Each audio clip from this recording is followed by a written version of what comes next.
Hi, today I'm going to tell you a godly place story. Some of you might remember it if you were in my pre-K. And I want you to know that godly place stories are not for teaching you about God, but so that you might know God or know Jesus. I hope you enjoy it. This is a little piece of the desert. So many important things happen in the desert that we have to have a small piece to help us tell the stories. The desert is a dangerous place. During the day, the sun can be so hot. At night, it's very cold. You have to wear special clothes to protect you from the stinging sand. The wind can blow and change the shape of the desert. It's easy to get lost. There's not much food and water in the desert. People don't go there unless they have to. The desert is a dangerous place. Out of the mountains of Ararat flow two rivers, the Tigris and the Euphrates. They go past small villages and large cities and on to the sea. Here's Jerusalem. These are the walls. Here's the temple built for God.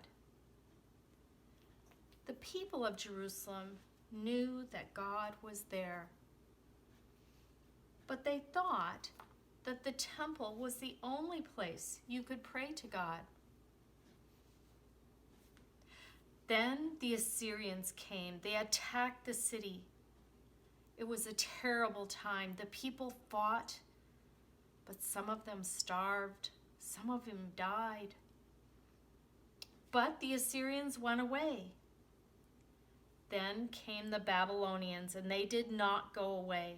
Their king wanted Jerusalem for himself, and they tore down the walls and burned the temple. The soldiers took some of the people away with them into the desert. As they looked back on Jerusalem, they were so sad to see their burning city. Would they ever see it again? As they traveled into the desert with the soldiers, they had to go where the soldiers said go. They had to eat when the soldiers said eat. They grew weary. It was a long journey.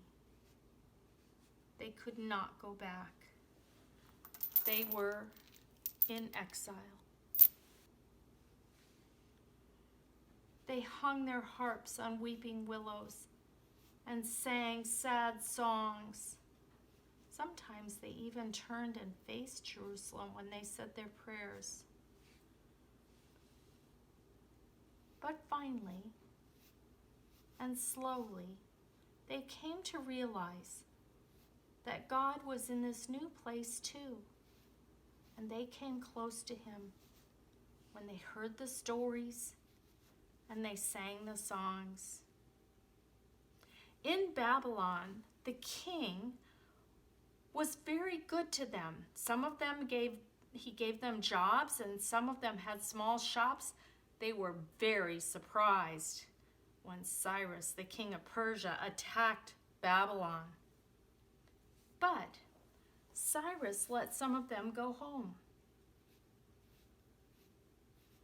The first group went with Ezra.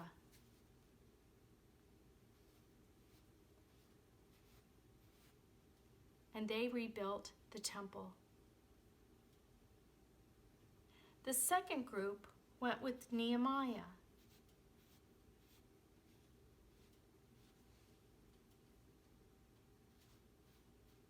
And they rebuilt the walls of Jerusalem. Now they were no longer in exile. They could go home if they wanted. But you know, Some people decided to stay in this new place because they knew that God was there too. Now, I wonder, what part of the story do you like best?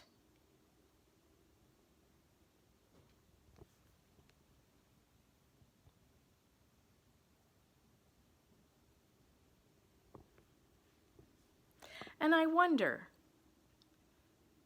what part is the most important part of the story?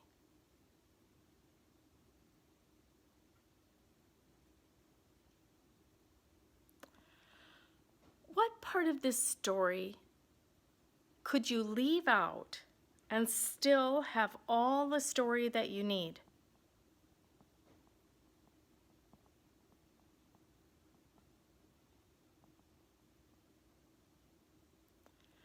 What part of this story, I wonder, is about you?